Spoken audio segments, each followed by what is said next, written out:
Baik, saya mulai saja. Tadi sudah diperkenalkan, nama saya Mas Ruro. Biasa saya dipanggilnya Kamaro. Kalau dengan adik-adik di UIN ya.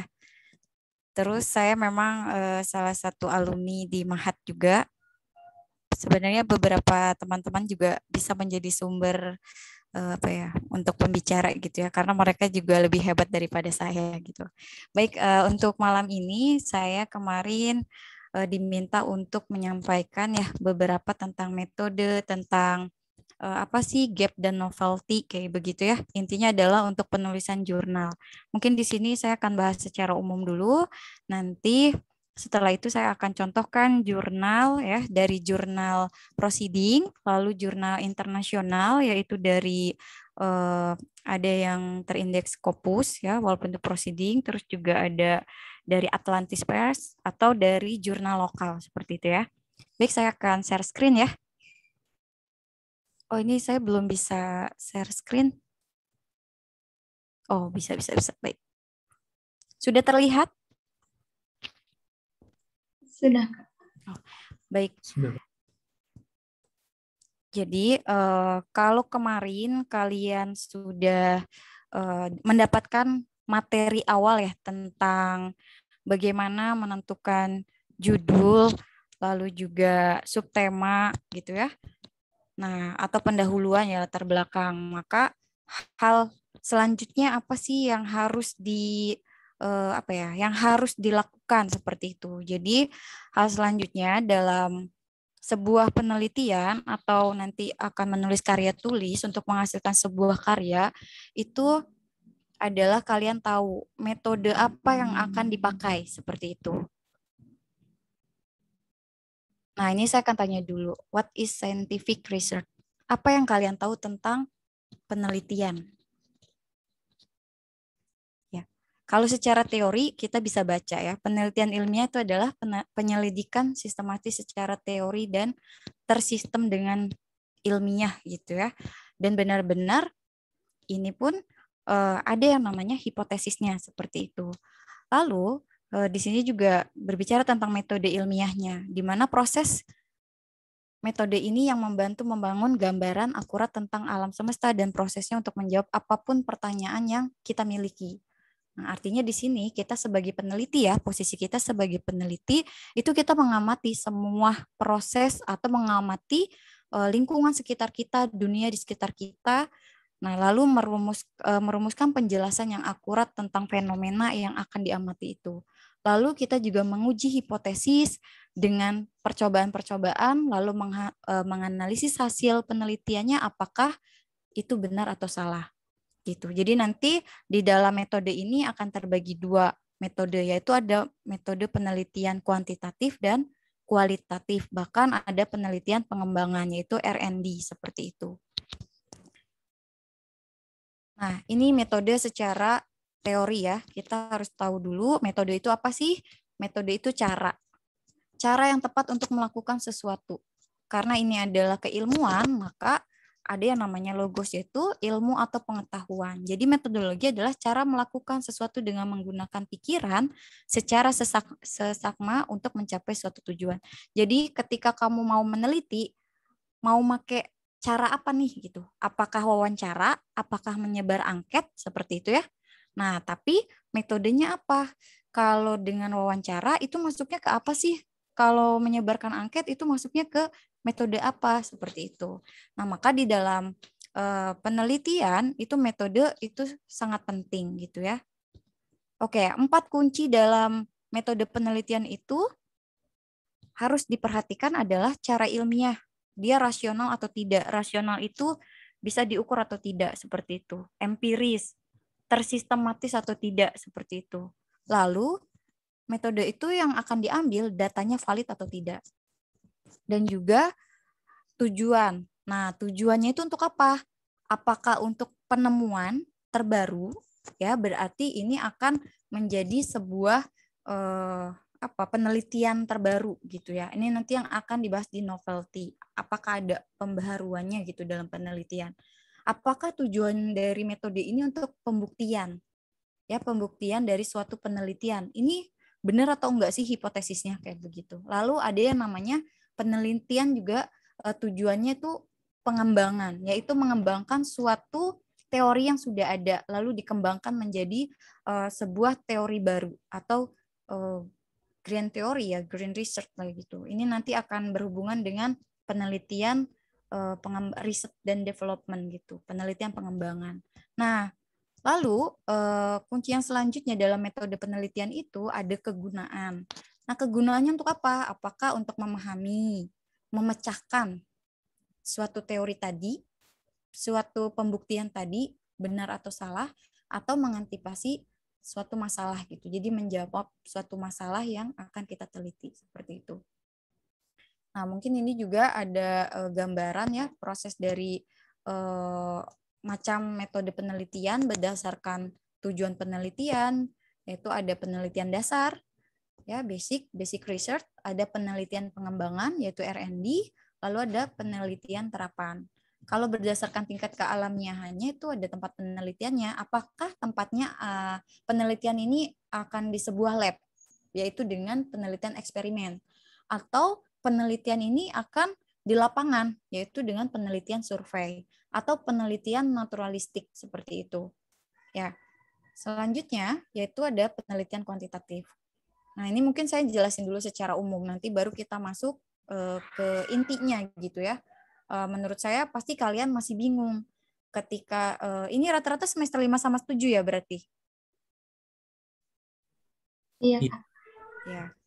Saya mau tanya dulu, sudah belajar tentang metodologi penelitian? Mata kuliahnya ada kan ya? Iya, Kak, ada. Sudah. Ada ya, sudah belajar? Sudah, Kak.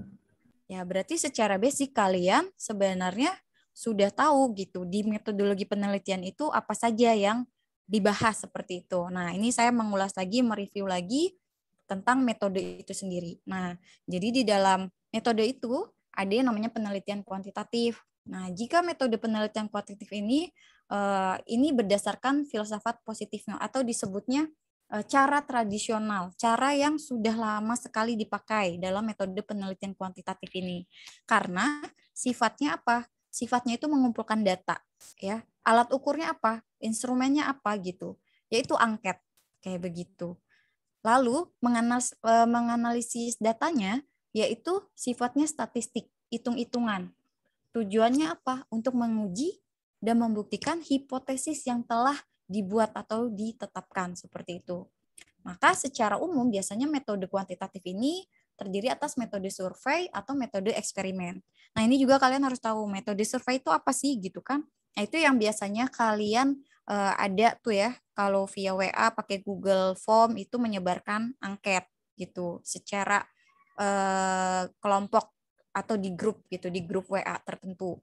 Atau ketika kalian sebelum masa pandemi, kalau yang orang-orang pendidikan ya, itu biasanya menggunakan metode eksperimen. Nah, metode eksperimen ini nanti akan ada macam-macamnya juga seperti itu. Tapi ini sudah masuk ke dalam metode penelitian kuantitatif seperti itu. Nah, kalau penelitian kualitatif, nah ini jika berdasarkan filsafat post-positivisme, ini adalah salah satu penelitian yang dianggap modern. Kenapa dianggap modern? Karena kalau kuantitatif tadi dianggapnya tradisional, karena sudah lama sekali digunakan. Nah, maka penelitian kualitatif ini adalah terbarunya gitu. Nah, ini biasanya yang diteliti itu adalah objek alamiah gitu ya. Lalu juga peneliti itu sebagai kunci instrumennya gitu. Kenapa? Karena ketika kita melakukan penelitian dengan metode kualitatif, itu kita tidak pusing di tengah-tengah ketika mau meneliti, itu kita membuat yang namanya instrumen. Kalau di kuantitatif itu kita membuat instrumen. Apa ya instrumennya itu apa aja gitu kalau di kuantitatif. Nah, itu apa ya prosesnya panjang gitu. Itu di kuantitatif. Kalau di kualitatif itu tidak gitu. Karena ketika nanti di lapangan, masalah itu akan berkembang. Lalu ketika kita melakukan yang namanya wawancara dengan objek ya, itu biasanya akan lebih mendalam lagi. Jadi ketika kita meneliti, lalu kita menggunakan metode kualitatif, itu biasanya ketika kita sudah turun ke lapangan untuk mendapatkan data, salah satunya dengan wawancara gitu ya, ke masyarakat atau ke suatu kelompok seperti itu, ya itu biasanya kita harus wawancara secara mendalam gitu. Jadi nanti akan lebih luas gitu. Bisa jadi apa ya, masalah itu akan berkembang ketika kita sudah turun di lapangan. Nah, itu metode kualitatif dan itu sehingga nanti penelitian di kualitatif itu biasanya akan lebih panjang gitu. Nah, ini juga kalau menurut Creswell dalam Sugiono, ini salah satu buku dalam metode penelitian ya, gitu ya. Ini yang biasanya dijadikan salah satu rujukan gitu. Maka metode penelitian ini dibagi menjadi 5 macam. Ada fenomenologi, grounded theory, etnografi gitu ya, studi kasus dan naratif seperti itu. Nah, komponen dalam penelitian kuantitatif nih. Jadi kalau di dalam kuantitatif adanya ketika sudah melakukan yang namanya latar belakang atau pendahuluan, apa sih fenomena yang kita dapatkan, apa sih masalah yang bisa kita gali dari fenomena yang ada di sekitar kita. Nah, lalu kita merumuskan yang namanya rumusan masalah. Rumusan masalah ini lahir ketika kita sudah melihat satu fenomena di lingkungan atau apa sih yang mau kita teliti, ada masalah nggak gitu. Jadi bukan dari judul ya. Jadi judul itu kalian ketemu atau membuat judul itu ketika kalian memikirkan di sekitar kalian itu ada masalah apa, seperti itu. Nah, lalu setelah merumuskan masalah, landasan teorinya apa gitu. Ya, ground teorinya itu apa sih gitu. Payungnya apa sih gitu. Contoh kalau di dalam pendidikan, ketika merumuskan sesuatu tentang yang namanya filsafat pendidikan, nah filsafat pendidikan itu kan banyak ya. Ada yang namanya behaviorisme, ada yang namanya kognitif, ada yang namanya konstruktivisme. Nah, itu aliran filsafat pendidikan. Nah, ketika kita mau melakukan yang namanya penelitian, contoh saya mau melakukan penelitian tentang ada tidak perubahan tingkah laku ketika saya menggunakan metode ceramah dengan metode metode dalam pendidikan itu picture on the picture kayak gitu. Jadi saya hanya ceramah dengan melakukan memperlihatkan suatu materi pelajaran dengan gambar seperti itu. Jadi saya membandingkan dua metode ya. Nah, di landasan teorinya ketika saya tadi bilang apakah ada perubahan, nah itu masuknya ke filsafat pendidikan apa? Apakah filsafat pendidikan behaviorisme, yaitu salah satu aliran pendidikan tentang ingin mengetahui perubahan tingkah laku, apakah ke konstruktivisme, yaitu membangun pengetahuan peserta didik, konstruk ya, membangun pengetahuan mereka yang sudah ada seperti itu. Nah, itu landasan teori. Nah, setelah kita mempunyai yang namanya payung teorinya atau grand teorinya, lalu beralih ke contoh ke variabel A, variabel X, variabel Y-nya apa seperti itu. Lalu ke rumusan hipotesis. Nah, rumusan hipotesis ini ada di biasanya di bab 2 kajian pustaka atau kajian teorinya. Rumusan hipotesis ini adalah jawaban sementara yang akan kita jawab, yang akan kita buktikan apakah benar atau tidak seperti itu. Setelah itu baru dilakukanlah, karena ini sudah terlihat metode yang digunakan adalah kuantitatif, maka pengumpulan datanya seperti apa? Gitu ya. Maka ada yang namanya populasi dan sampel. Nah, di populasi dan sampel ini kita tentukan jika menggunakan tadi survei itu berapa populasi yang akan dijangkau. Setelah ketemu populasinya, maka akan diambil sampelnya dari populasi tersebut gitu. Jadi harus dihitung. Kalau dia berbentuknya dengan eksperimen, kalau di sekolah itu biasanya terbatas dengan kelas, gitu ya. Kelas apa yang yang akan dijadikan kelas eksperimen dan non eksperimen seperti itu, ya, kelas eksperimen dan kelas kontrol. Kalau di dalam penelitian pendidikan. Lalu setelah ditentukan itu ya di pengumpulan data itu ada yang namanya pengembangan instrumen. Yang tadi saya sebutkan bahwa di kuantitatif itu kita harus mengembangkan instrumen untuk menjadi sebuah angket kayak begitu ya.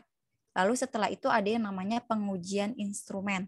Nah, ini setelah dibuat instrumen, ya sebelum disebar menjadi sebuah angket, nah instrumen itu disebar yang ke apa ya, ke kelompok kecil mungkin ya sebagai perwakilan, lalu akan diuji validitas. Setelah diuji validitas, maka itu menjadi sebuah angket yang siap disebar ke sampel yang sudah kita hitung seperti itu. Setelah itu semua selesai, lalu kita sebar angketnya, sudah terkumpul nih, kita analisis datanya. Nah, analisis data ini kalau dia menyebar angket itu pasti akan berupa angka ya, kayak begitu. Nanti akan ada pengelompokan. Analisis datanya seperti apa, seperti itu. Nah, lalu baru ke kesimpulan dan saran, kayak begitu. Lalu di komponen dan proses penelitian kualitatif ini sama gitu. Kita mengumpulkan rumusan masalah. Jadi kita kalau di dalam penelitian kuan dan kual ya, itu biasanya di latar belakang itu akan berbeda juga. Kalau kuan itu dari deduktif, maksudnya dari umum ke khusus ya. Tapi kalau kualitatif itu dari khusus ke umum kayak begitu. Lalu setelah kita mengetahui latar belakang atau pendahuluannya apa sih yang mau kita teliti dari masalah yang ada di sekitar kita gitu ya. Lalu kita rumuskan masalahnya seperti apa kayak begitu. Lalu ada landasan teori sama seperti di kuantitatif ya. Lalu ada yang namanya triangulasi. Kenapa ada triangulasi dalam kualitatif? Nah, ketika mentriangulasi itu ada yang namanya kita pakai ada dokumentasi, ada observasi partisipatif ya, yaitu wawancara langsung dengan masyarakat atau dalam satu kelompok gitu kan.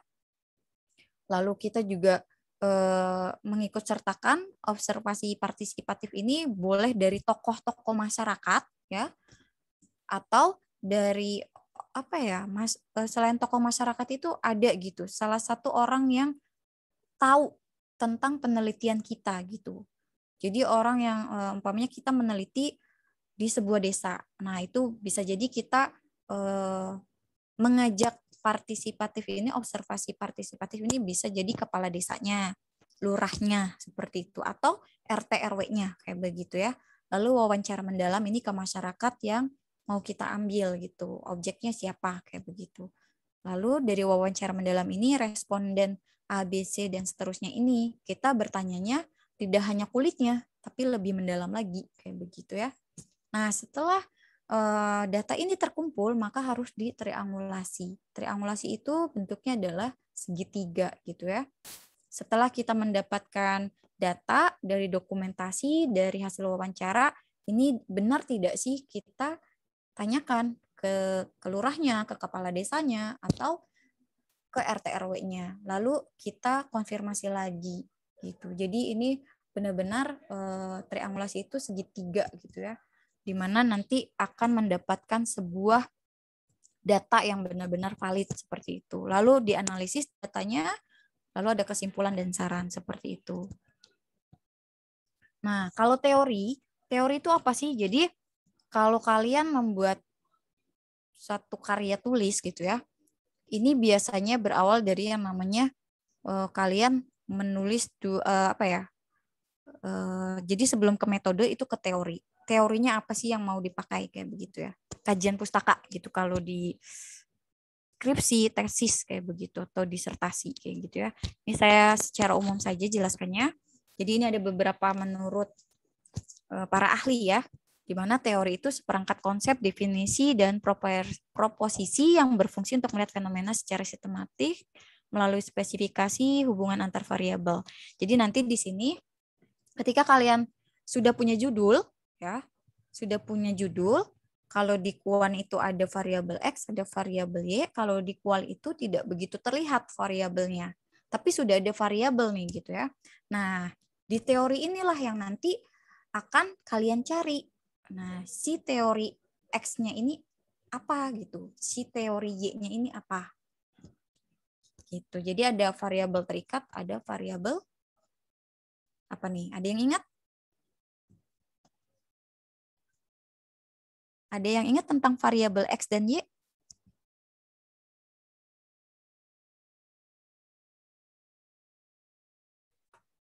Suara saya masih terdengar? Masih, Kak. Oke. Ada yang ingat tentang variabel atau kalian kemarin sempat disinggung tentang variabel X dan Y?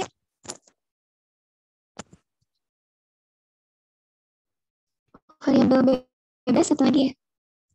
Ya, variabel bebas dan variabel terikat ya. Baik, kita lanjutkan. Nah, dalam teori juga ada yang harus kita ketahui. Jadi fungsi dari teori itu ada sebagai penjelas ya, menjelaskan explanation, lalu ada yang meramalkan prediction, yaitu hipotesis ya. Lalu ada yang namanya kontrol atau pengendalian. Nah, ini membahas hasil penelitian sehingga nanti akan digunakan untuk memberikan saran ke depannya seperti itu. Jadi teori juga penting dalam sebuah karya tulis ya.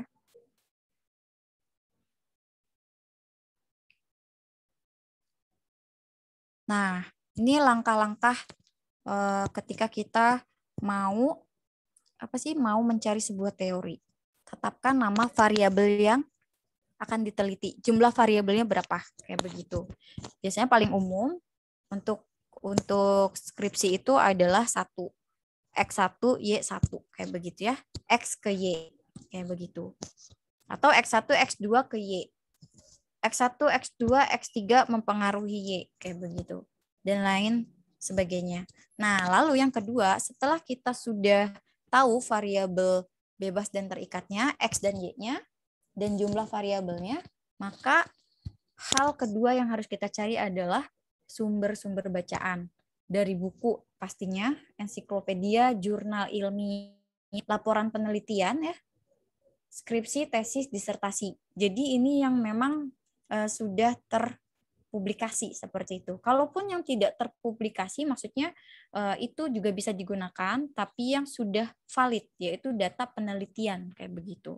Ya. Lalu yang ketiga, lihat daftar isi setiap buku dan pilih topik yang relevan dengan setiap variabel yang akan kita teliti. Jadi ketika kalian sudah punya variabel atau judul nih ya, terus kalian mau cari tahu teorinya untuk di bab 2-nya nih, atau di kajian pustakanya gitu ya. Nah ini kalian harus sering-sering cari buku, atau kalian mencari jurnal ya di Google Scholar.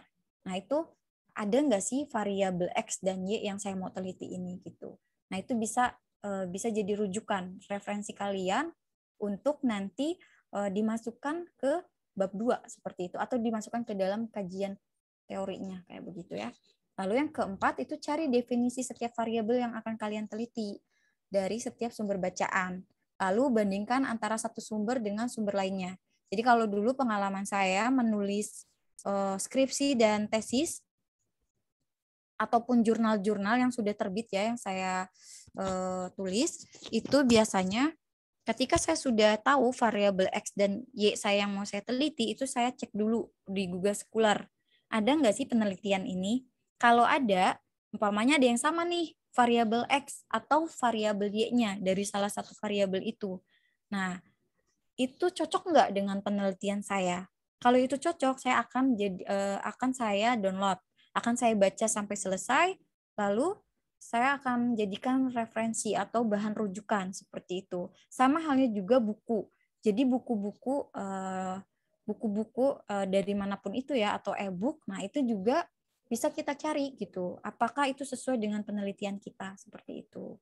Nah, lalu yang kelima, baca seluruh topik buku yang sesuai dengan variabel yang akan kita teliti, lakukan analisa, renungkan, dan buat rumusan dengan bahasa kita sendiri ya, tentang isi dari setiap sumber data yang sudah kita baca, kayak begitu. Nah, ini akan menjadi banyaknya referensi gitu. Oh iya, ternyata di buku A ini ada loh tentang ini, nanti di buku B ada tentang ini. Jadi kita bisa ambil dari berbagai sumber untuk nanti dimasukkan ke kajian teori kita seperti itu. Nah, ini gap dan novelty. Jadi kalau berbicara tentang gap, ini apa sih? Jadi gap itu suatu keadaan yang menunjukkan terjadi inkonsistensi antara hasil penelitian yang diformulasikan dengan seluruh data yang mendukung. Kayak begitu ya. Terus gap juga itu adalah celah dalam penelitian gitu. ternyata di dalam satu penelitian ada yang namanya celah gitu, yang tadinya peneliti sebelumnya itu tidak diteliti, maka saya sebagai peneliti saat ini akan meneliti gitu. Lalu ada yang namanya novelty. Novelty ini adalah unsur kebaruan atau temuan dari sebuah penelitian itu. Jadi penelitian itu dikatakan baik jika menemukan unsur temuan terbarunya gitu, terbarukan kayak begitu ya.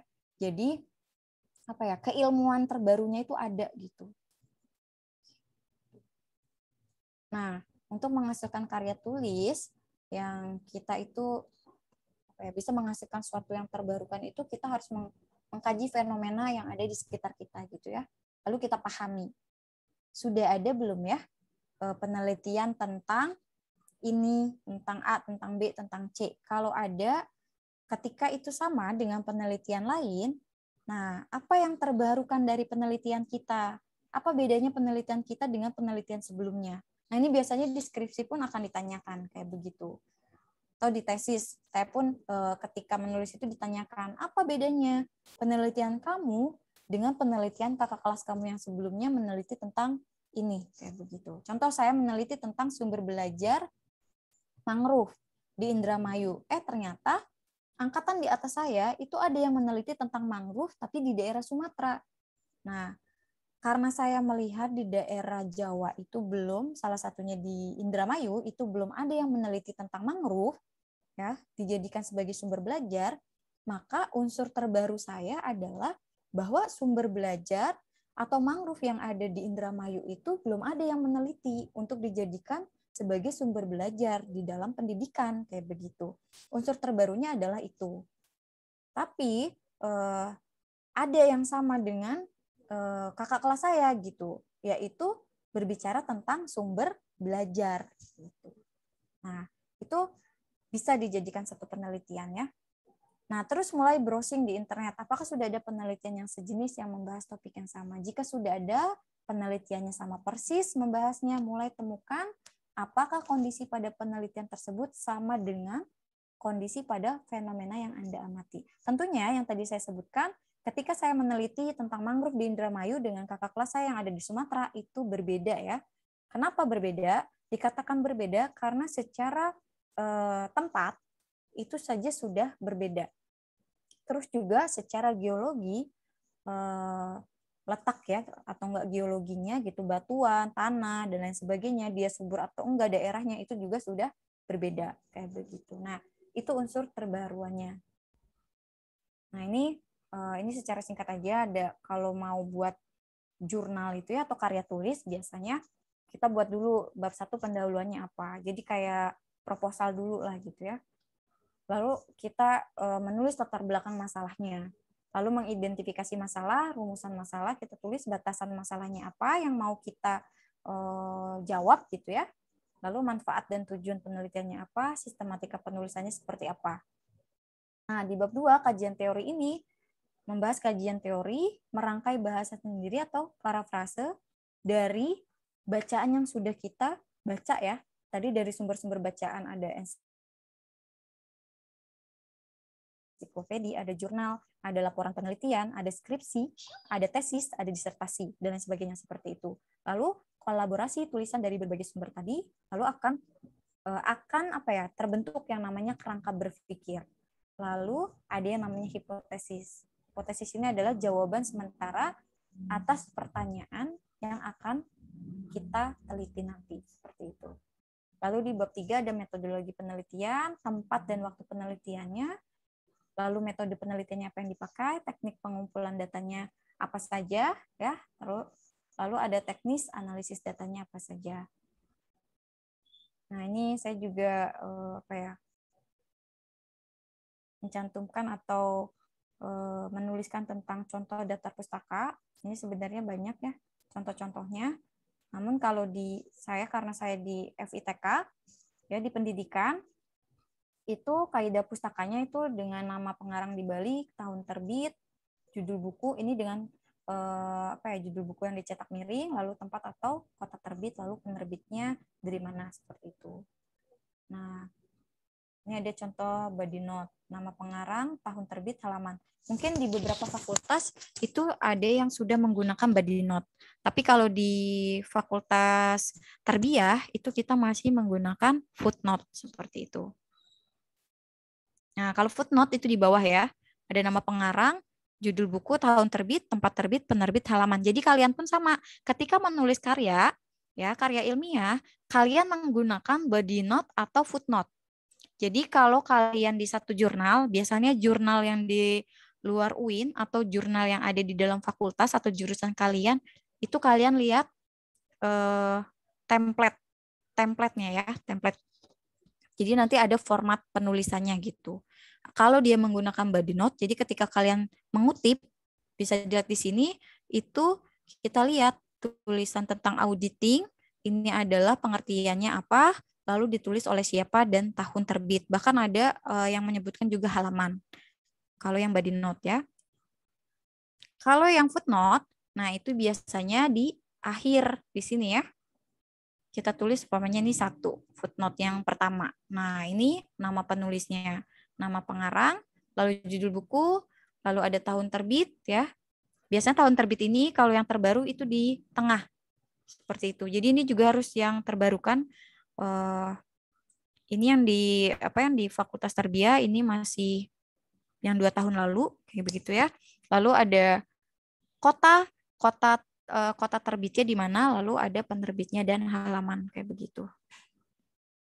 Nah, ini juga saya menyampaikan tentang plagiasi.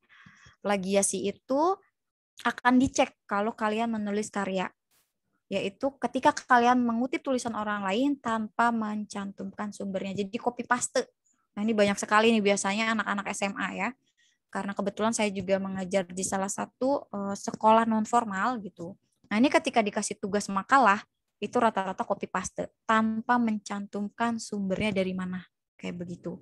Lalu ketika mengutip tulisan karya orang lain lebih dari 5 baris, tahun terbit, itu kalian pun harus mencantumkan sumbernya dari mana. Gitu ya. Jadi nggak boleh kalian menggunakan kata-kata orang lain. Persis sama. Kayak begitu. Kalau mau, kalian harus memparafrasakan, tapi dengan bahasa sendiri seperti itu. Lalu copy paste dari internet yang tidak kredibel sumbernya. Nah, ini juga sama. Jadi kalian jangan ketika mau menulis satu jurnal atau karya tulis, itu kalian copy paste aja tanpa sumber yang dari internet itu benar-benar sumber yang valid kayak begitu. Nah, itu juga perlu diperhatikan. Lalu ada yang namanya alat pendeteksi plagiasi. Nah, itu ada aplikasinya, plagiarism. Kayak begitu ya. Dan itu biasanya banyak sekali ketika karya tulis atau jurnal yang kalian mau diterbitkan, itu biasanya akan dicek plagiasinya berapa persen. Kayak begitu. Dan setiap jurnal ambang untuk pemakluman plagiasi itu berbeda-beda. Ada yang 20%, ada yang sampai 25%, ada yang hanya 13-15% seperti itu. Baik, nah ini salah satu jurnal yang saya submit ya ke Atlantis Press ketika menjadi mahasiswa S2 di UPI. Ini adalah hasil tesis.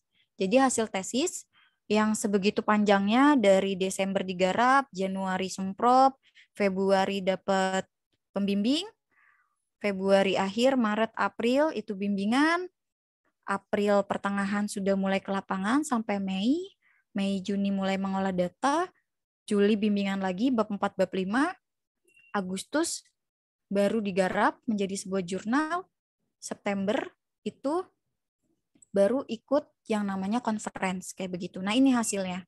Dan itu ya dari kurang lebih 6 bulan menggarap ya, itu hanya beberapa saja, jadi hanya 4 lembar saja gitu. Nah, makanya sebenarnya proses untuk membuat sebuah karya tulis itu panjang gitu. Ketika kalian ini pertemuannya hanya dijadikan 4 pertemuan ya, untuk kalian nanti ada menjadi sebuah karya lah gitu. Itu sebenarnya menurut saya kurang gitu, karena ini butuh yang namanya pendalaman gitu. Kecuali yang kalian memang tadi yang sudah dapat mata kuliah itu saya rasa kurang lebihnya kalian sudah 50% lah gitu. Ketika kalian sudah diminta oleh dosennya untuk membuat sebuah proposal. Nah, itu setidaknya 50% kalian sudah tahu gitu ya, metodologi penelitian itu apa sih? Apa yang saya harus lakukan untuk menulis atau membuat suatu karya tulis seperti itu. Jadi kalau kalian kemarin disuruh mencari judul. Nah, ini kalian mencari judul atau mencari judulnya dari sebuah masalah yang ada di lingkungan kalian. Lalu kalian tulislah menjadi sebuah judul yang menarik kayak begitu ya. Kalau di sini saya pemanfaatan mangrove sebagai sumber belajar ya untuk untuk meningkatkan pemahaman konsep dan juga salah satunya itu adalah kesadaran lingkungan. Jadi saya meneliti tentang pemahaman konsep mereka, yaitu dengan grand teori dari filsafat pendidikannya itu konstruktivisme, tapi saya juga menyebarkan angket untuk melihat salah satunya adalah kesadaran atau sikap lingkungan mereka itu seperti apa sih, seperti itu. Nah, di sini ada abstrak, lalu juga ada introduction, yaitu pendahuluan atau latar belakang yang saya ambil itu apa aja sih gitu. Yaitu salah satunya tentang pembelajaran atau tentang lingkungan itu apa saja. Nah, ini yang saya kutip karena ini salah satu conference di Malang ya, itu menggunakan body note. Jadi yang tadi sudah ditampilkan juga body note itu seperti apa. Ini magazine adalah nama penulisnya, tahun ditulisnya, lalu ada halaman yang saya ambil ya, yang saya kutip gitu. Lalu di sini juga ketika berbicara tentang learning the environment atau ini pendidikan lingkungan itu apa sih gitu. Terus pendidikan itu apa sih gitu ya.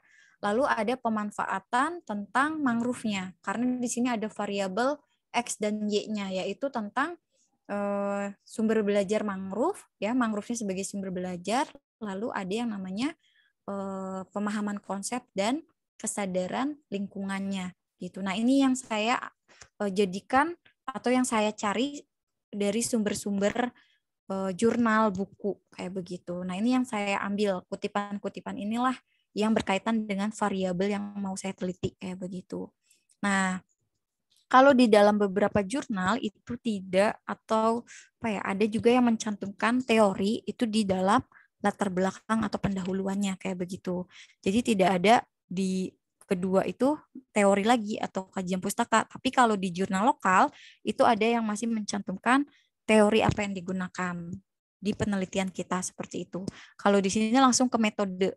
Metode yang saya pakai adalah kuasi eksperimen. Ini penelitian kuantitatif ya. Dan sekolah yang saya ambil adalah SMA Negeri 1 Indramayu gitu. Nah, ini saya ambil 2 kelas.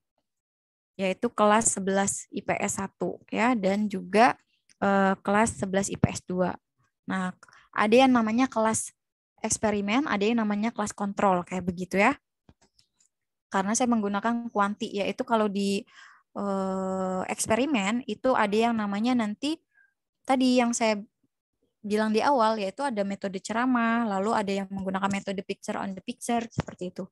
Kalau di dalam pendidikan itu banyak sekali metode-metode pembelajarnya. Nah, ini saya menggunakan 2 metode itu. Lalu, apa yang ditemukan dari penelitian itu? Nah, di sini saya menjawab, di sini hasil dari perbandingan kelas yang terkonsep, yaitu kelas eksperimen dan kelas kontrol kayak begitu ya. Lalu ada perhitungan, yaitu ada pretest, ada post-test. Nah, pretest post-test itu dari mana? Dari instrumen yang saya kembangkan. Nah, lalu instrumen inilah yang disebar ke peserta didik seperti itu. Ya, lalu di sini juga ada yang namanya grafik nilai N-gen. N-gen ini untuk melihat di peserta didik itu dari 2 kelas itu mana sih yang N-gen-nya paling tinggi, cukup tinggi, sedang, atau rendah, seperti itu dari 2 kelas itu. Nah, lalu setelah itu saya pun ini menjawab tentang kesadaran lingkungan mereka gitu ya. Di kelas kontrol ini seperti apa sih, di kelas eksperimen ini seperti apa, hasilnya berapa persen kayak begitu. Lalu ada yang namanya kesimpulan dan saran ya. Lalu referensi. Nah, referensinya kalau di jurnal itu tidak banyak seperti ketika kita menulis deskripsi atau tesis, karena referensi yang kita tulis di sini, yang kita kutip yang kita tulis ya di di daftar pustaka atau referensi ini adalah sumber-sumber yang kita kutip. Jadi kalau di awal tadi saya mengutip dari jurnalnya Magazine atau tesisnya Magazine. Nah, di sini saya harus menulis ya Magazine Riana 2013 judulnya apa. Lalu saya mengambil tentang definisi tentang lingkungan itu sendiri. Nah, itu siapa penulisnya itu harus ditulis. Saya mengutipnya dari mana itu saya tulis di sini seperti itu. Nah, kalau ini adalah jurnal lokal ya, yang sekarang sudah masuk ke Sinta 3 gitu. Nah, ini adalah GEA atau Jurnal Pendidikan Geografi di UPI. Karena saya pendidikan geografi, jadi basicnya harus sesuai ketika saya melakukan penelitian, itu basic saya adalah pendidikan atau geografinya, kayak begitu. Nah, di sini saya membahas tentang membentuk karakter peduli lingkungan dengan pendidikan, kayak begitu. Nah, untuk menulis abstrak pun itu tidak bisa ketika kita sudah mendapatkan judul, lalu kita nulis abstraknya dulu tanpa kita ketahui tentang latar belakangnya, lalu masalah apa yang mau kita angkat atau masalah apa sih yang mau kita jawab gitu ya. Nah, lalu teori apa yang kita ambil gitu. Jadi abstrak ini pun dibuat setelah kita tahu dari pendahuluan, latar belakang, teori, metode, lalu penelitian di lapangannya hasilnya seperti apa, pembahasannya, kesimpulan, baru kita bisa membuat yang namanya abstrak seperti itu. Begitu ya. Ini saya ambil tentang membentuk karakter peduli lingkungan dengan pendidikan. Nah, pendahuluannya atau latar belakang yang saya ambil ini kurang lebihnya adalah tentang permasalahan lingkungan yang ada di kota besar kayak begitu. Lalu kita mengulik tentang pertumbuhan ekonomi gitu ya. Di sini kenapa saya mengulik tentang laju ekonomi gitu yang ada di Indonesia. Nah, ini juga ketika satu pertumbuhan ekonomi itu meningkat atau mempunyai daya tarik gitu, maka di sini konsumsi masyarakat akan lebih tinggi. Kita akan lebih konsumtif gitu ya. Nah, maka ini saya ambil di satu berita gitu, yaitu di Kompas di tanggal 3 Agustus 2003. Lalu permasalahannya apa yang mau dibahas gitu. Nah, ternyata fenomena yang ada di sekitar kita itu adalah permasalahan lingkungan yang ada di kota-kota besar kayak begitu. Nah, ini saya mencari referensi dari beberapa jurnal kayak begitu. Apa sih yang pas gitu ya? Oh, ternyata ada nih di jurnalnya Anita tahun 2014 ini saya kutip kayak begitu. Lalu saya juga bisa mengutip dari beberapa referensi yang ada seperti itu. Jadi benar-benar yang namanya sumber referensi itu atau sumber bacaan yang kita akan kutip itu sesuai dengan variabel X, Y yang akan kita teliti seperti itu.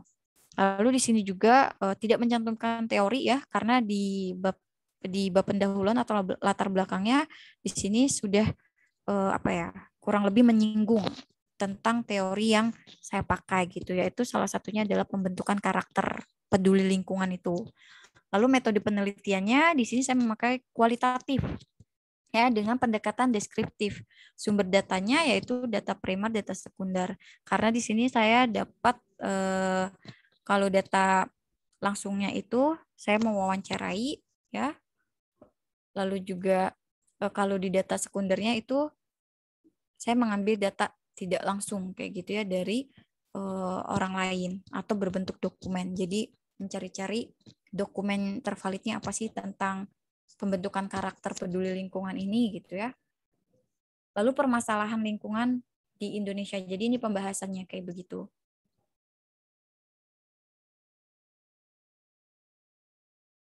Nah, ini kurang lebihnya ya. Lalu ada rekomendasi, ada daftar pustaka. Nah, daftar pustakanya juga tidak sebanyak ketika menulis skripsi atau tesis.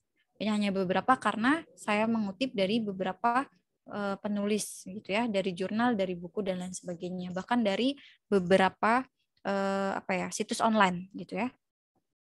Oke, mungkin itu saja yang bisa saya sampaikan.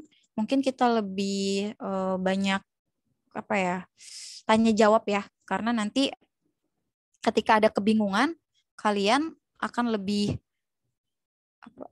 jelas ketika bertanya seperti itu.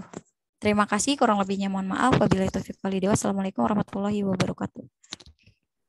Waalaikumsalam warahmatullahi wabarakatuh. Terima kasih Kak Rura atas penyampaian materinya yang luar biasa.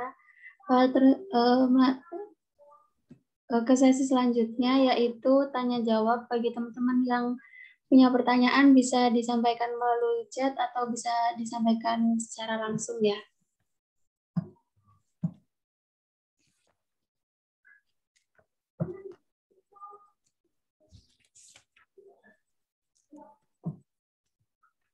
Iya, Givari, silahkan.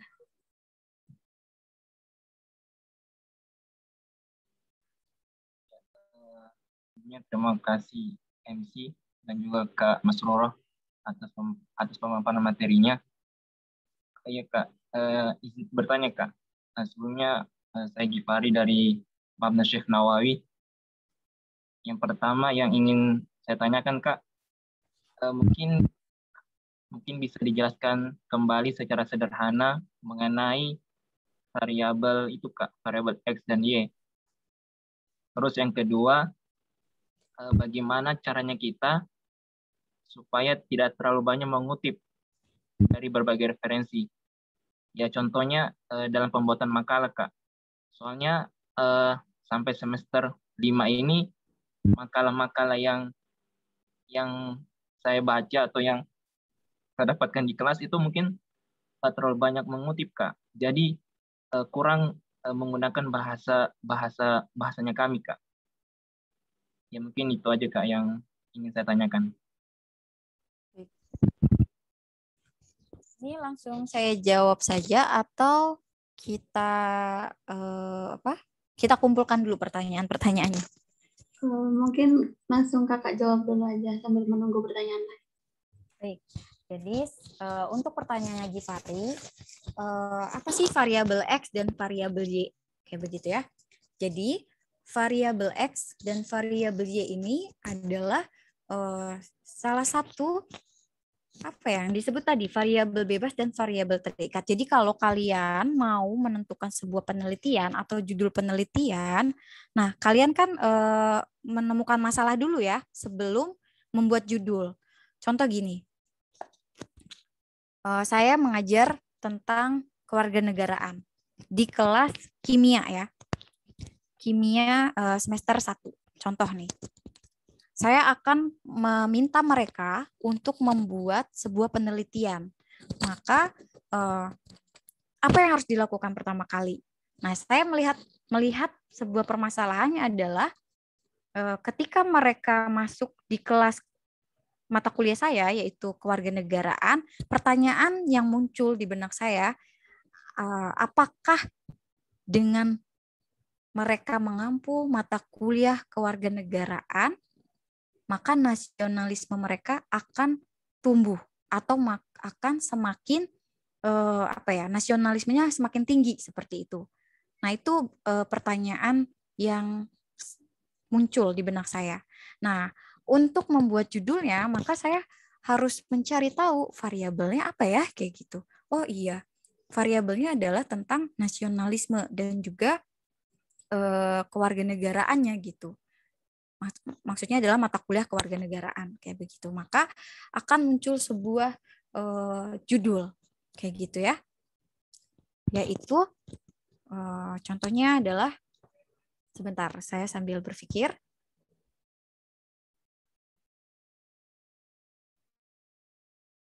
Baik, jadi mata kuliah kewarganegaraan memunculkan atau pengaruh mata kuliah kewarganegaraan memunculkan sikap nasionalisme. Kayak begitu. Jadi ada yang namanya di situ variabel X dan Y-nya. Nah, variabel X dan Y ini kita harus cari tahu dulu gitu. Apa aja sih? Baik. Jadi kalian yang sudah belajar metodologi, ada yang masih ingat tentang variabel X dan Y ini? Coba yang semester 7 nih. Biasanya kan sudah diminta untuk membuat proposal ya? Ya enggak? Adakah yang ingat tentang variabel X dan Y? Jadi kalau kalau saya menjelaskan secara Zoom itu agak kurang greget. Sebenarnya dikira saya tadi akan tatap muka gitu. Nah, saya mau praktekin di papan tulisnya gitu ya. Ini loh, ini gitu. Jadi kita langsung praktek kayak gitu. Biasanya saya kalau di kelas itu langsung praktek. Kalian ada apa sih yang terpikirkan tentang masalahnya apa nih gitu? Oh iya Bu, boleh nggak tentang penjual-penjual yang ada di pesanggerahan? Iya boleh. Apa yang mau ini? Kehigienisan tentang makanannya. Nah apa yang mau dicari masalahnya? Higienis atau enggak? Nah maka muncul sebuah judul kayak begitu. Nah nanti itu akan bisa menentukan variabel X dan Y-nya kayak begitu. Baik, saya sambil mengingat bahwa variabel itu adalah sebuah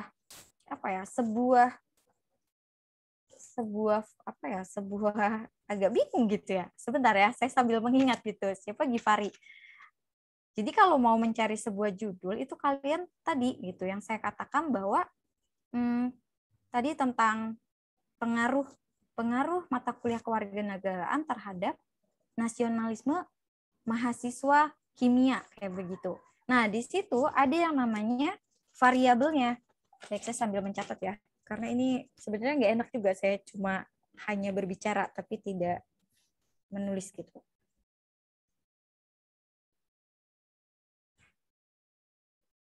Pengaruh mata kuliah kewarganegaraan atau PKN terhadap nasionalisme mahasiswa kimia angkatan 2019.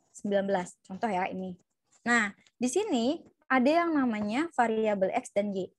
Nah, pengaruh mata kuliah terhadap nasionalisme, nah pengaruh mata kuliah itu adalah variabel X.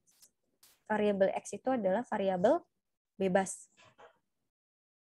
Terhadap nasionalisme mahasiswa kimia. Ya. Ini adalah variabel Y, yaitu variabel terikat. Jadi yang diikat dari dia belajar mengampu mata kuliah kewarganegaraan, ada nggak pengaruhnya ke nasionalismenya si mahasiswa yang saya ajarkan ini? Seperti itu. Jadi si nasionalismenya ini adalah variabel terikatnya yang mau saya cari tahu. Ada nggak sih pengaruhnya kayak begitu? Maka dari judul ini, nah saya harus mencari tahu latar belakang masalahnya, pendahuluan yang akan saya buat ya. Nah, itu apa saja? Baik, saya akan lihat dulu fenomena di kelas. Saya akan tanya dulu untuk penelitian awal atau observasi awalnya. Saya tanya ke beberapa mahasiswa di kelas kimia itu, apakah mereka sudah belajar tentang kewarganegaraan atau PKN di SMA? Jika sudah, apa yang membedakan kayak begitu? Ketika mereka belajar di SMA dan di kampus. Kayak begitu ya. Nah, setelah itu, oke, saya menemukan satu jawaban. Maka itu menjadi salah satu observasi awal saya. Bahwa, oh ternyata, ini berarti kalau ini secara kuantitatif. Nanti saya akan berdeduksi, yaitu dengan secara deduktif, secara umum ke khusus. Saya berbicara tentang mata pelajaran matkul maksudnya, yaitu kewarganegaraannya. Terus apa aja fenomena yang saya temui di lapangan? Nah, itu saya tulis. Itu jadi ada gap nanti. Ada gap antara kenyataan, antara ekspektasi dengan kenyataan yang ada di lapangan.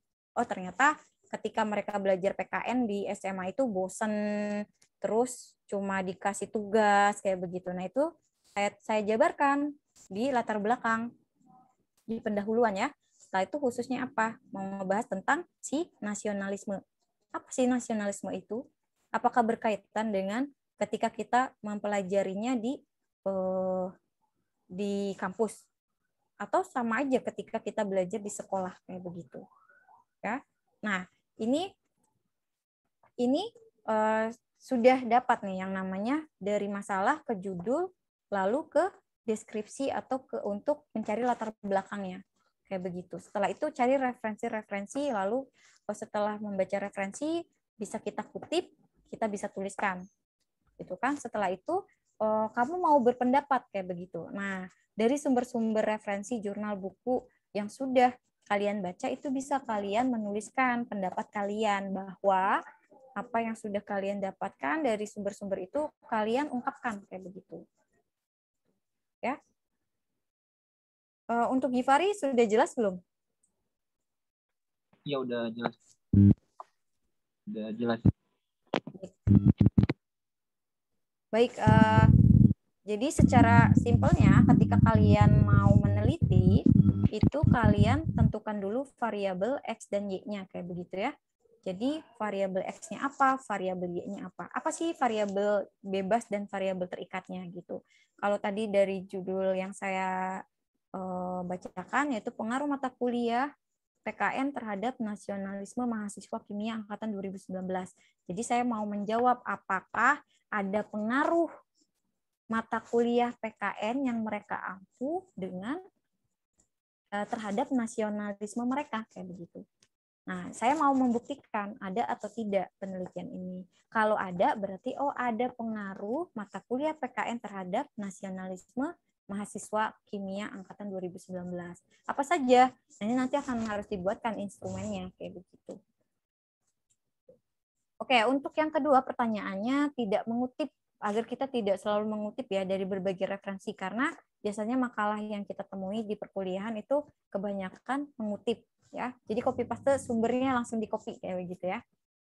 Nah, yang tadi ketika kalian mau mendapatkan sebuah novelty atau yang namanya pembaharuan gitu ya, itu kalian harus banyak bacaan.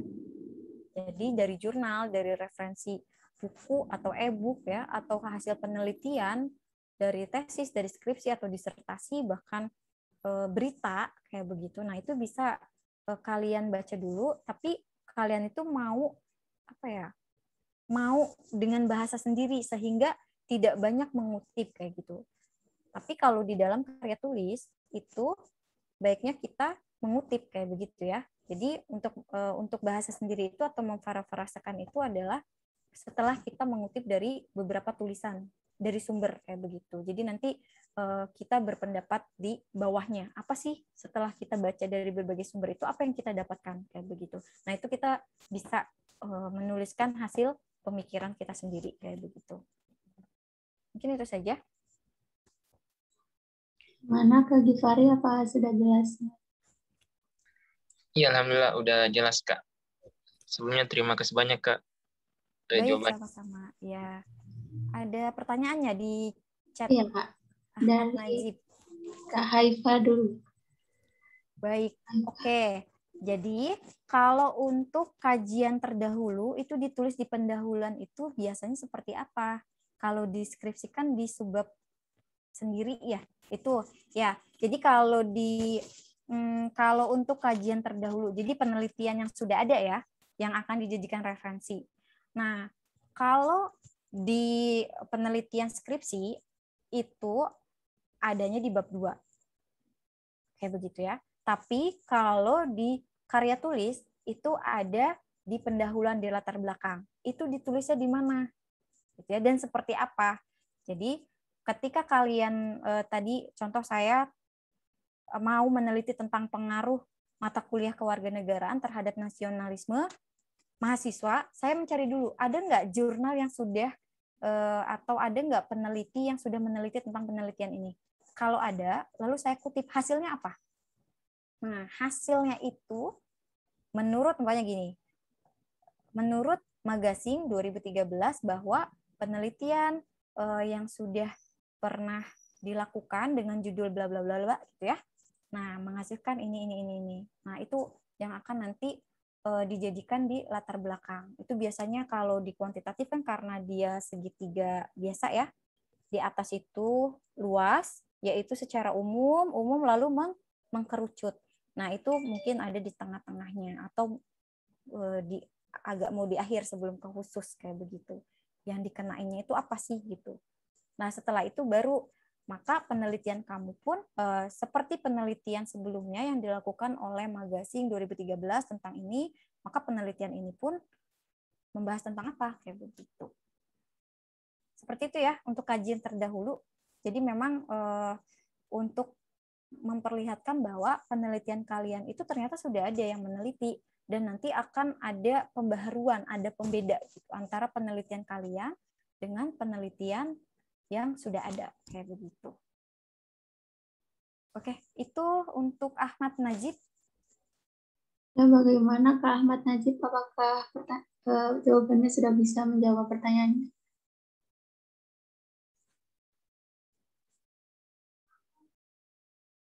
Oh iya Kak, ini sebelumnya ada pertanyaan dari Kak Haifa. Kak izin bertanya, saya masih bingung perihal perbedaan proceeding dengan literatur review dan bagaimana cara mencari keduanya yang sudah terindeks dalam pembuatan sebuah karya tulis ini. Masih bingung antara proceeding dengan literatur review. Literatur review. Oke. Jadi kalau proceeding itu sebenarnya adalah sama kayak jurnal. Tapi kalau proceeding itu tidak terindeks secara nasional gitu. Jadi kalau saya ada contoh proceeding ya. Beberapa proceeding yang saya pernah masuki gitu ya. Itu biasanya sama seperti jurnal, hanya bedanya gini. Kalau proceeding itu ketika ada conference ya, itu kita memaparkan. Kita memaparkan hasil karya kita, lalu itu nanti masuk ke dalam sebuah buku tebal. Nah, itu yang disebut dengan proceeding. Tapi berbeda dengan jurnal. Kalau jurnal itu kumnya ya, kalau untuk kepangkatan itu kalau di dosen ada yang namanya kum. Nilai kumnya berbeda. Kayak begitu. Kalau jurnal nasional, dia yang sampai terindeks dan terakreditasi ya, Sinta 1, Sinta 2, Sinta 3 itu kumnya lebih besar kayak begitu daripada proceeding. Seandainya gini, kalau di Sinta 1 kumnya 30, kalau proceeding itu mungkin cuma 10 kayak begitu. Jadi kalau bisa dikatakan sebenarnya proceeding itu adalah karya tulis juga yang sudah terpublish, hanya bedanya dia tidak secara nasional atau tidak terakreditasi gitu. Seperti jurnal-jurnal yang ada, contohnya di jurusan IPS itu ada yang namanya sosiodidaktika. Nah, itu tuh jurnal nasional terakreditasi, Sinta 3 kayak begitu. Yang tertinggi itu adalah Sinta 1 kayak begitu ya. Kalau tadi literatur review yaitu sama, kalau itu bukan mungkin itu sebuah penelitian tapi tidak dipublish kayak begitu. Jadi, kalaupun kalian mengutip dari proceeding ataupun dari literatur review itu tidak masalah. Yang penting kalian cantumkan sumbernya. Dan itu adalah jelas gitu, jelas penelitian yang sudah dilakukan kayak begitu. Jadi ada kayak beberapa ketika menulis karya tulis atau menulis jurnal, ada dia mengutip dari disertasi yang tidak terpublish kayak begitu. Tapi ada si disertasinya itu fisiknya ada di perpustakaan kayak begitu. Nah, itu tidak dipublish, itu bisa. Yang penting kita cantumkan sumbernya. Jadi kita tidak melakukan plagiarism kayak begitu ya. Dan kita bukan plagiator kayak begitu. Karena kita mencantumkan sumber kayak begitu. Baik, sudah jelas? Bagaimana Kak Haifa, Pak sudah jelas?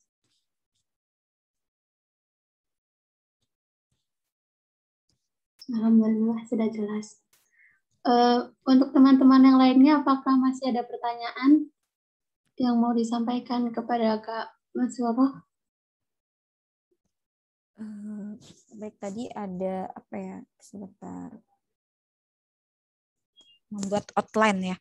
Tadi minta di sesi tanya jawab dijelaskan tentang membuat outline dan draft awal serta menentukan subtema ya. Oh, jadi gini. Kalau kalian mau membuat outline dan draft awal, itu kalian sebentar saya akan perlihatkan. Nah, saya sedang sedang mencari jurnal juga yang mau akan saya submit. Sebentar, saya coba perlihatkan ke kalian ya. Jadi, saya kan sudah melakukan beberapa penelitian nih yang sudah saya lakukan di lapangan. Dan itu belum terpublish kayak begitu. Nah, saya mau mempublish ke 1 atau 2 jurnal dengan judul yang berbeda. Nah, itu saya harus mencari jurnalnya gitu. Dan saya harus menulis draft dan outline-nya itu sesuai dengan jurnalnya mereka kayak begitu ya. Nih, coba saya ini kan Semnas proceeding.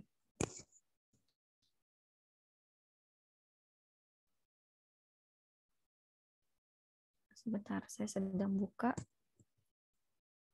pengaruh model.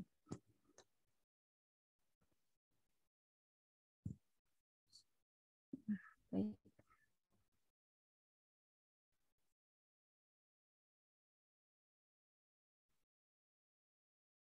Sebentar.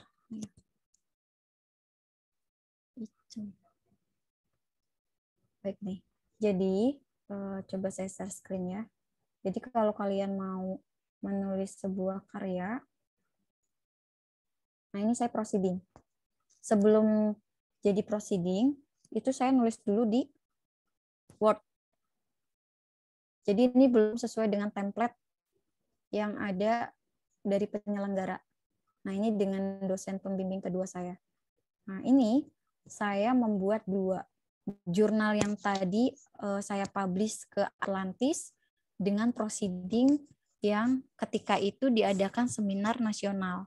Nah, outline atau draft awalnya sebenarnya saya harus sebenarnya kalian itu panjang prosesnya, yaitu dari membuat yang namanya proposal dulu. Karena kan jurnal itu nggak sebanyak proposal ya nggak?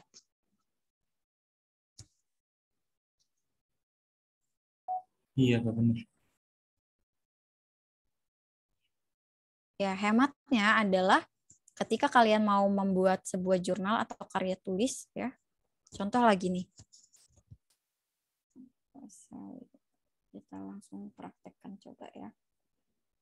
Jadi kalian tentukan judul dulu. Judul ini dapatnya dari mana? Nah, judul ini nanti ketika tadi yang saya katakan, kalian sudah menemukan satu masalah di lapangan. Contoh tadi yang saya ini contoh sederhana sekali sebenarnya. Terlihat tidak?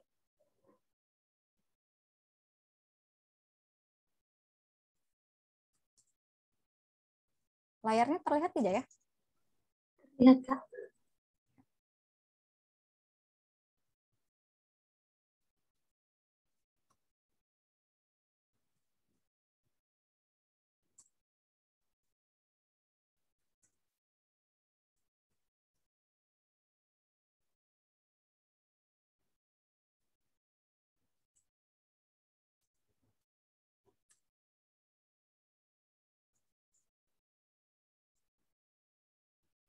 Nah, setelah itu, kalian jangan membuat abstrak dulu ya. Kalian harus mencari tahu dulu pendahuluan atau latar belakang lah. Kenapa saya mengambil judul ini?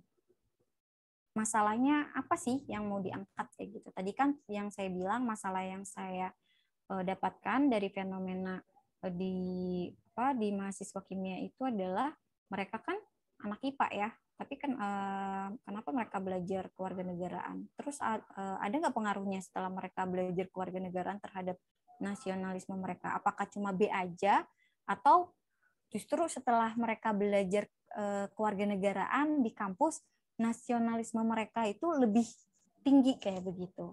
Nah ini latar belakangnya saya harus cari tahu dulu, yaitu kalau di dalam kuantitatif yaitu deduktif gitu. Kalian cari dulu secara umum, lalu ke khususnya.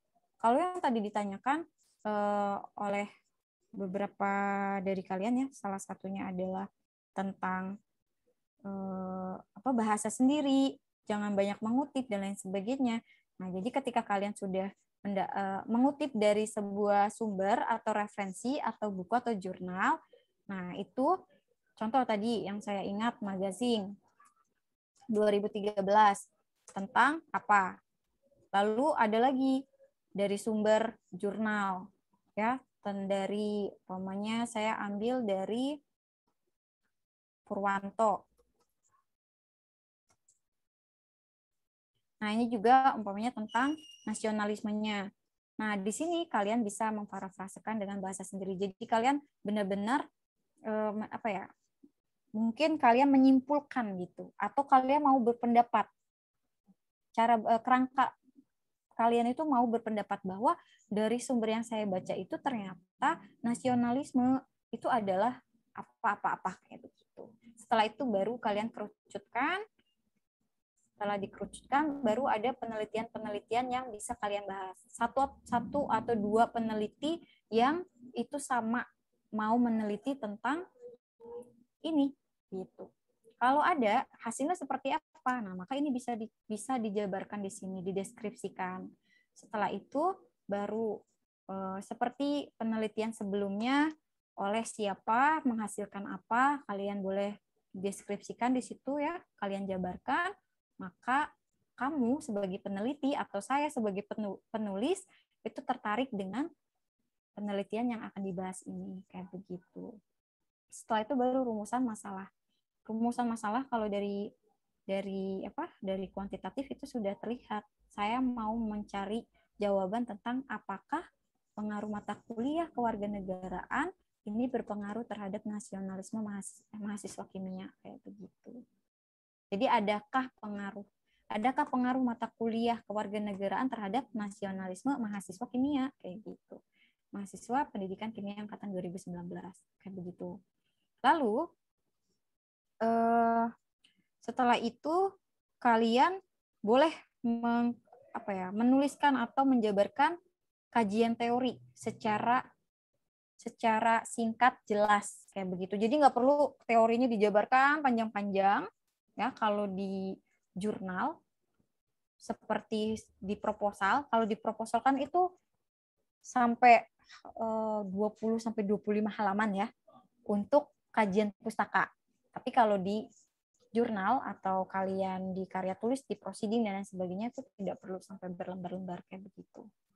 Lalu baru ke metode. Jadi timeline atau draft awal yang harus kalian ini adalah tentunya ketika sudah ketemu judul, lalu latar belakang apa yang mau kalian bahas, itu kalian pun harus punya referensi dari jurnalnya, sumber buku-bukunya, atau e-book, dan lain sebagainya. Setelah itu baru kalian bisa menjabarkan di sini.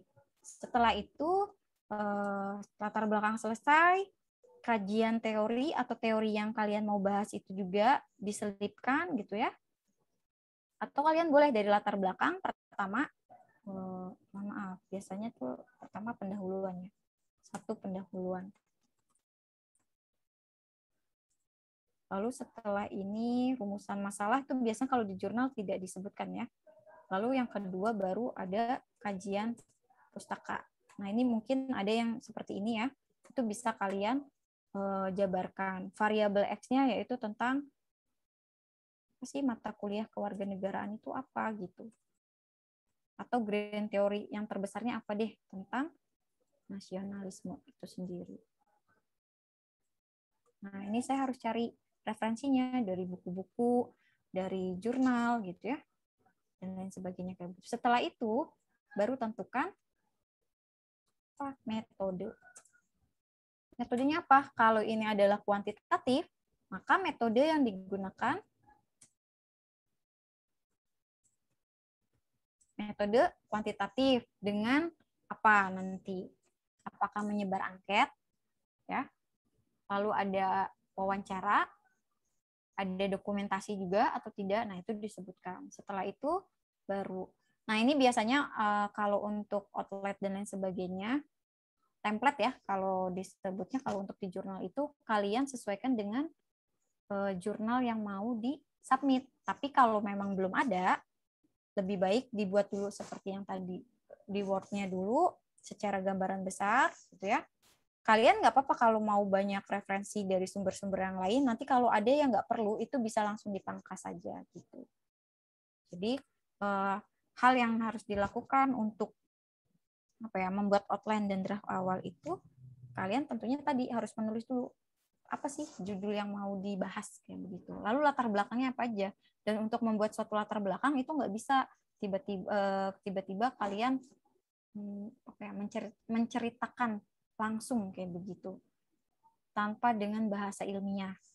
Nah, itu justru fenomena yang ada itu bisa diceritakan ketika kalian sudah ada referensi-referensi awalnya kayak gitu ya. Mungkin itu gambaran singkatnya lah ya. Baik, ada lagi? Kepada teman-teman, apakah masih ada pertanyaan? Mungkin ada yang mau sharing sudah punya judul gitu ya, tapi masih ada yang bingung gitu. Jadi kalau untuk judul itu sebenarnya kalian mau membahas apa dulu gitu? Apa sih masalah yang kalian temui? Atau masalah sehari-hari kayak baju? Ada nggak hubungan mahasiswa ke kampus kalau hari cerah pakai bajunya cerah, kalau harinya mendung pakai bajunya gelap? Itu bisa menjadi sebuah penelitian dan itu sudah ada yang meneliti, salah satu dosen UIN gitu. Nah, atau kalian tentang makanan dan lain sebagainya. Jadi lihat fenomena dulu, masalah apa sih yang bisa dijadikan sebuah penelitian itu, lalu buatlah judulnya kayak begitu. Kalau setelah membuat judulnya itu nanti akan terlihat bahwa itu adalah penelitian kuantitatif atau kualitatif kayak begitu. Baik, itu saja mungkin dari saya. Baik, terima kasih Kak. Itu ada dari Hubungan kebiasaan ngopi dan prestasi belajar Kak. Ntar dulu. Nah, ini juga terjadi ketika kalian mau meneliti secara secara empiris ya. Alat ukurnya juga, secara alat ukurnya bisa atau enggak.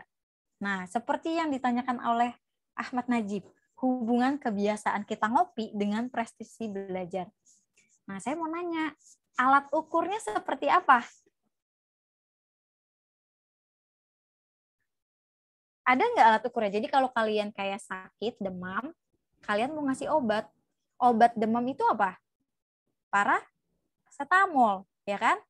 Nah, sama halnya ketika kalian mau meneliti hubungan kebiasaan ngopi dan prestasi, ada nggak alat ukurnya? Instrumen yang nanti akan yang akan kalian jawab kayak begitu. Kayak tadi yang saya katakan, kalau kamu demam, sakit demam, maka obatnya adalah paracetamol. Jadi kalau kebiasaan ngopi dengan prestasi belajar, nah itu menurut saya nggak ada hubungan kayak gitu.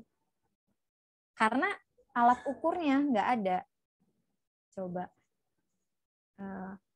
Jadi kenapa Ahmad Najib berpikir ada nggak hubungan kebiasaan ngopi sama prestasi belajar? Boleh Ahmad Najib berbicara, kenapa kamu tiba-tiba terfikirkan untuk mungkin sekilas mau meneliti tentang hubungan kebiasaan ngopi dan prestasi belajar? Bikin nggak ngantuk Kak?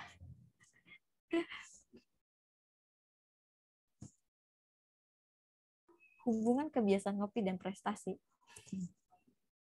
Oke. Nah, kalau kamu penasaran ada nggak sih hubungan kebiasaan ngopi sama prestasi belajar? Nah, ini yang harus kamu cari adalah alat ukurnya jelas enggak gitu. Bisa terukur atau enggak gitu ya. Kalau seandainya bisa terukur, silakan kamu bisa jadikan sebuah penelitian. Argumen apa yang akan kamu nanti argumen apa yang akan kamu bangun nanti kayak begitu. Apakah karena kebiasaan ngopi jadi nggak ngantuk, terus kamu jadi berprestasi kayak begitu secara belajarnya, karena dengan ngopi kamu jadi fokus belajar kayak begitu sehingga prestasi kamu bagus. Nah, kalau menurut pribadi saya bisa jadi ini saya salah ya gitu ya. Nah, ini bisa jadi sebuah penelitian terbaru gitu. Karena sebelumnya mungkin tidak ada yang meneliti tentang kebiasaan mengopi dan prestasi belajar kayak begitu. Itu ya, Najib. Jadi ini bisa menjadi satu penelitian yang apa ya, terbarukan mungkin. Cuma harus dicari tahu dulu ya alat ukurnya terukur atau tidak gitu. Jadi kamu harus baca dulu tentang metode-metode penelitiannya. Ada tidak sih gitu. Nanti instrumen yang akan dibuat seperti apa juga kayak begitu. Gitu. Baik, ada lagi? Gimana teman-teman? Apakah ada pertanyaan lagi? Atau udah malam jadi udah ngantuk?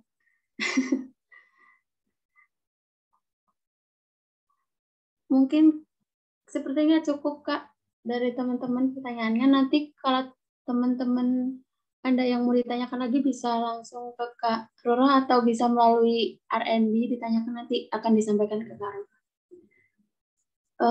Sekali lagi saya sebagai moderator menyampaikan terima kasih kepada Kak Roro, terima kasih kepada teman-teman juga yang sudah bertanya dan kepada teman-teman yang sudah mengikuti acara ini dari awal hingga akhir.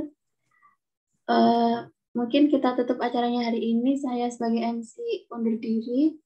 Mohon maaf jika ada salah kata dan perbuatan. Wabillahi taufiq wal hidayah. Wassalamualaikum warahmatullahi wabarakatuh. Waalaikumsalam warahmatullahi wabarakatuh. Terima kasih banyak Kak. Ya, sama-sama. Mungkin boleh on kamera buat foto bersama. Oh iya.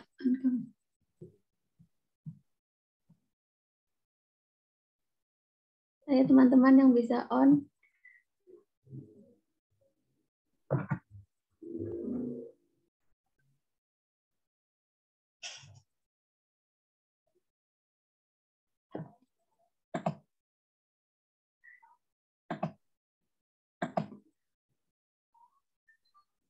Baik, hanya beberapa orang ya. Baik, nggak apa-apa. Mungkin karena sudah malam juga ya. Iya. Oke, saya akan foto ya untuk dokumentasi. 1, 2, 3.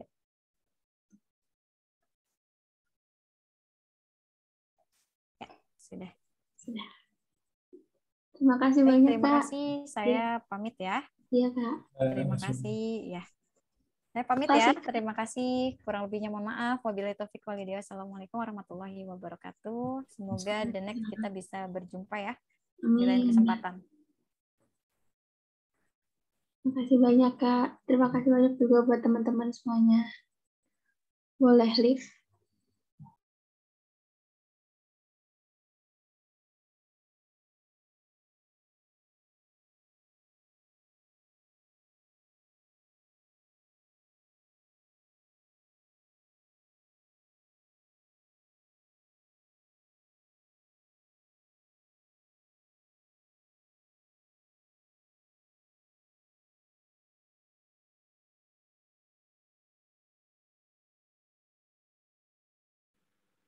Ya mungkin udah boleh dihentikan recordnya.